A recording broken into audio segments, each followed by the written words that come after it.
Buenos días, el día de hoy analizaremos o haremos lo que es el análisis de circuitos mediante mallas. Y para hacer este análisis es sencillo, simplemente tenemos que seguir una serie de pasos, los cuales voy a anotarlos a continuación. Y bueno, tuve que escribir el procedimiento tras cámaras para no perder mucho tiempo. Es un poco consumidor de tiempo esto. Pero son 5 pasos básicamente los que hay que seguir para poder hacer el análisis de mallas. El primero es identificar todos los lados cerrados en el circuito. Aquí, por ejemplo, tenemos dos lados cerrados en el circuito, los cuales voy a escribir inmediatamente, ¿no? Tenemos este lado cerrado de aquí y tenemos este lado cerrado de acá. Son dos lazos independientes. El segundo paso es asignar una corriente distinta de dirección arbitraria a cada rama de la red. Aquí cuando me dicen dirección arbitraria, obviamente yo puedo elegir dirección en sentido de las manecillas del reloj o sentido opuesto a las manecillas del reloj. De cualquier manera, tiene que funcionar el método. Simplemente van a cambiar los signos al final, ¿no? Pero les va a dar el mismo resultado al final, e incluso con el mismo signo también. Entonces aquí en este caso es asignar, disculpa, vamos a borrar esto, asignar las direcciones de corriente. Entonces ya identifiqué primero mis lados cerrados y estos les voy a asignar una dirección de corriente en sentido de las manecillas del reloj, ¿sí?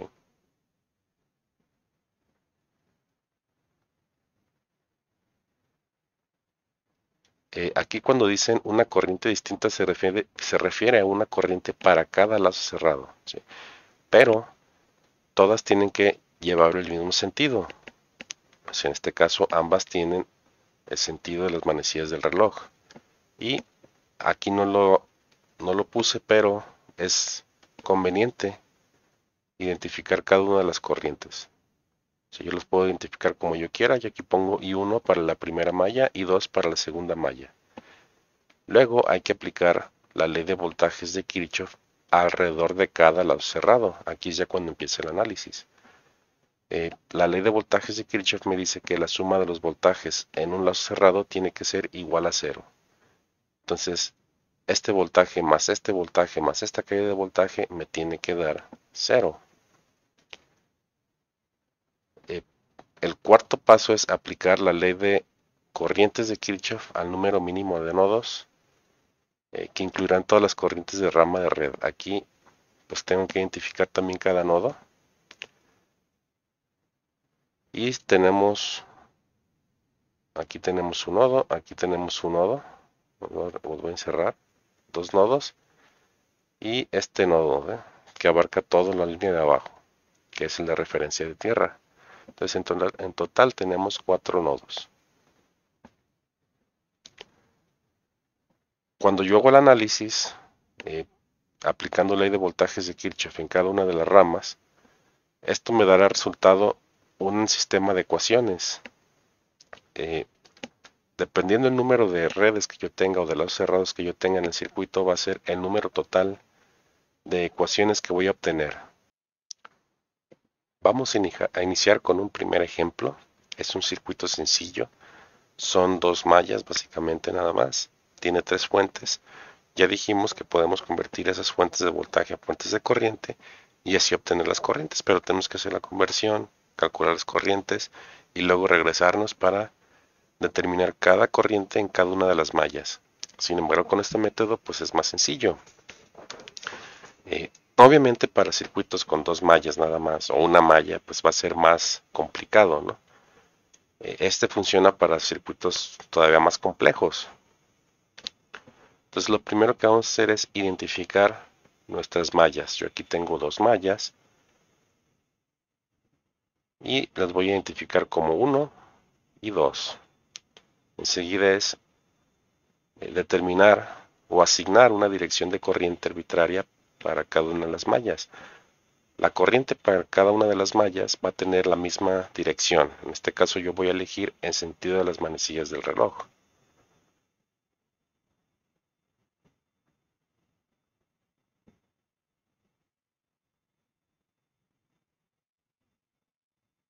y le pongo su nombre a esa corriente, ¿no? La identifico I1.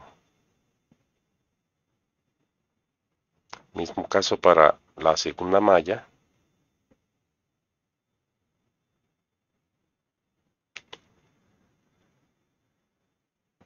Y es I2. Una vez que identifique las mallas, procedemos a aplicar la ley de voltajes de Kirchhoff en cada malla. Pero para esto primero vamos a asignar la polaridad a cada elemento. Las fuentes ya la conocemos, está apuntada, está dada en el problema. No la podemos cambiar. Pero para las resistencias sí tenemos que asignarla. Entonces, voy a hacer un poquito más grande esto. Por donde entra mi corriente, voy a asignar la terminal positivo, el signo positivo, y por donde sale el negativo. Mismo caso de este lado, entra por el lado positivo y sale por el negativo. La segunda malla, porque ya no tengo resistencias, vuelvo a asignar los signos por donde entra la corriente asigno el positivo y por donde sale la corriente de ese elemento asigno el negativo. Aquí ya no lo puedo cambiar, ya lo mencionamos, aquí tampoco, pero aquí sí tengo que anotarlo. Entonces, si lo notan, esta resistencia del medio tiene dos polaridades, se puede decir, ¿no? En realidad no tiene dos polaridades, simplemente vamos a hacer el análisis en cada malla de manera independiente, entonces en cada malla tiene su polaridad. Ese es lo único que está pasando. ¿Sí? Entonces vamos a iniciar ahora sí el análisis. Voy a tener al final un sistema de ecuaciones, en este caso tengo dos mallas, voy a tener dos ecuaciones, una por cada malla. Entonces iniciamos con la primera ecuación, o la primera malla. La ley de voltajes de Kirchhoff me dice que la suma de los voltajes en esa malla cerrada o en una malla cerrada tiene que ser igual a cero. Entonces comenzamos con los voltajes, con la suma. Y aquí ustedes lo pueden definir como ustedes quieran. Yo lo definí poniéndolo de esta manera. Si mi corriente entra por la terminal negativa, entonces yo aquí voy a poner mi voltaje como negativo y serán menos 15 volts. Aquí entra por la parte positiva y mi voltaje va a ser positivo. Aquí no conozco el voltaje, simplemente conozco el valor de resistencia y sé que va a fluir una corriente. Entonces puedo calcular el voltaje en función de esa corriente. Y serán, o va a ser, R1 por I1. Luego paso a la siguiente resistencia.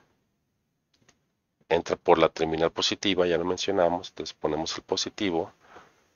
Y aquí va a ser R3 por, ojo aquí, tengo dos corrientes que fluyen a través de esa resistencia. Aquí sí me influye la corriente de la otra malla vecina. Ambas en esa resistencia fluyen en sentido opuesto, si pueden verlo. O sea, del lado izquierdo fluye hacia abajo, del lado derecho fluye hacia arriba. Por lo tanto, los voy a restar. I1 menos I2. Y pongo la primera, la que me interesa, porque estoy en esa malla, en la malla 1. Enseguida sigo y otra fuente, esa dijimos que ya tiene su polaridad. Entonces será más 20 volts. Y todo esto, la suma de todos los voltajes en esa malla tiene que ser igual a 0 volts. Voy a poner 0, omitiré la unidad en este caso porque vamos a asumir que la conocen y son 0 volts. Ahora vamos a simplificar esta ecuación.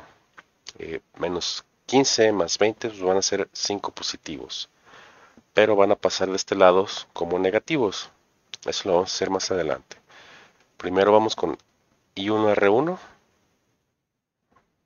Pues ponemos R1 por I1 para mi primer voltaje más R3 por I1 menos R3 por I2. Y esto dijimos que menos 15 más 20 son 5 positivos y de este lado pasa negativos. Menos 5 volts. Aquí yo puedo factorizar este I1 y me quedaría R1 más R3 por I1 menos R3 por I2 igual a menos 5. Aquí voy a asumir que ya sabemos que son volts, entonces voy a omitir los volts por simplicidad, ¿no? R1 más R3, digo, ya podemos sustituir valores, son 4 más 10, total son 14, 14 veces I1 menos 10 veces I2 igual a menos 5 y tenemos nuestra primera ecuación. Ahora vamos con la segunda malla.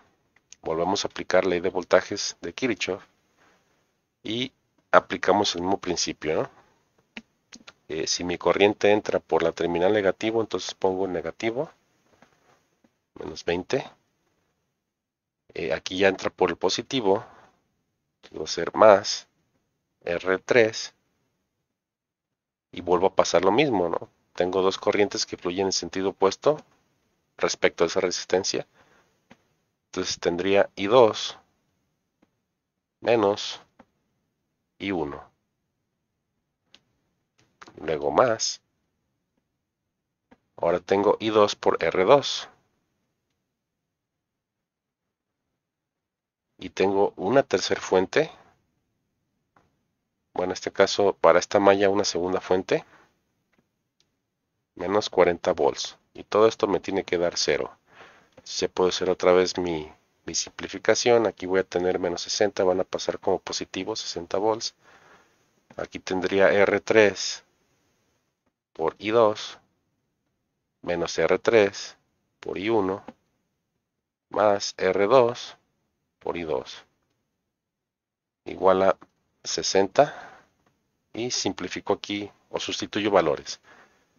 R3 son 10 veces I2.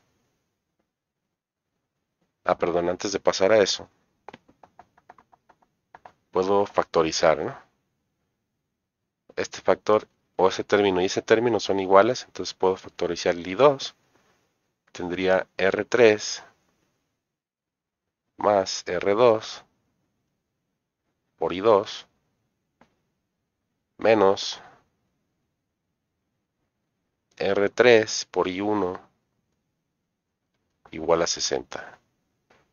Ahora sí sustituyo y tengo 10 más 5 son 15.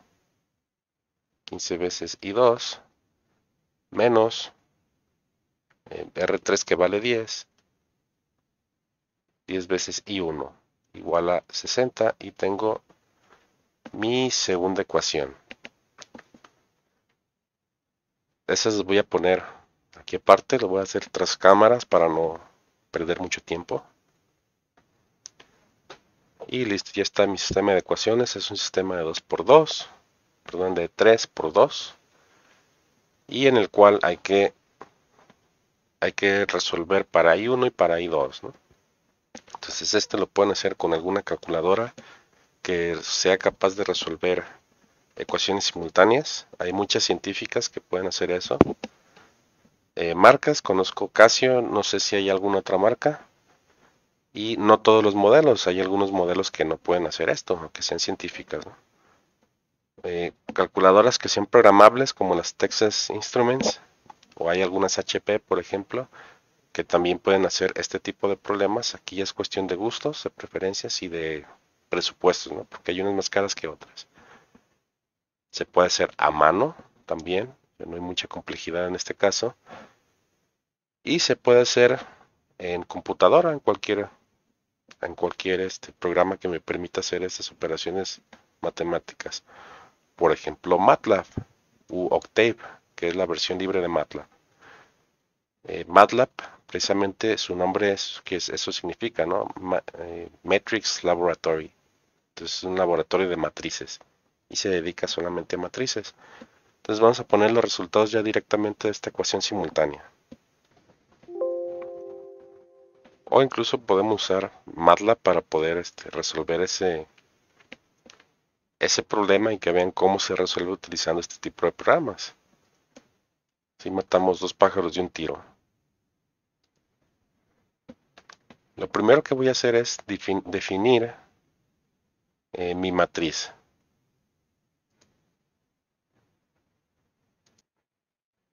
Entonces le voy a poner como nombre I y defino mis valores.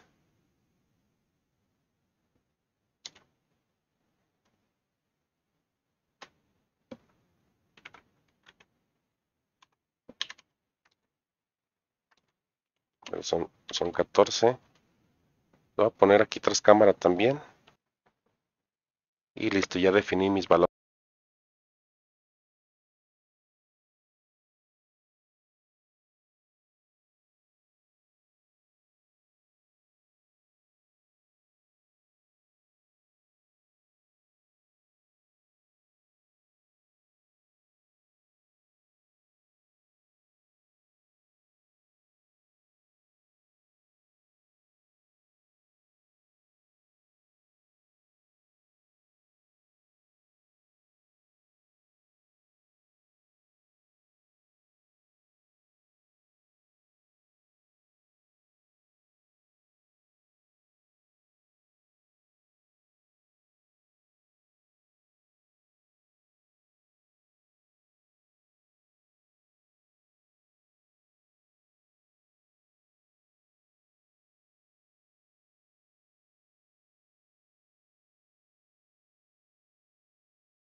Y al final tengo mis dos corrientes que son I1 19 amperes y 2 26 amperes.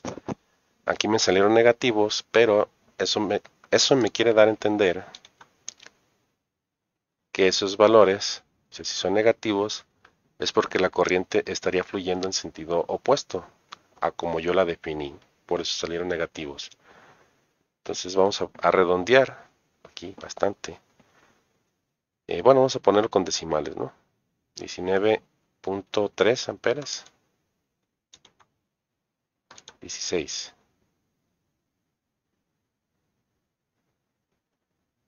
EI2 igual a 26.33 amperes. Y se repite esto. Entonces así es como yo determino esas corrientes utilizando este método de mallas.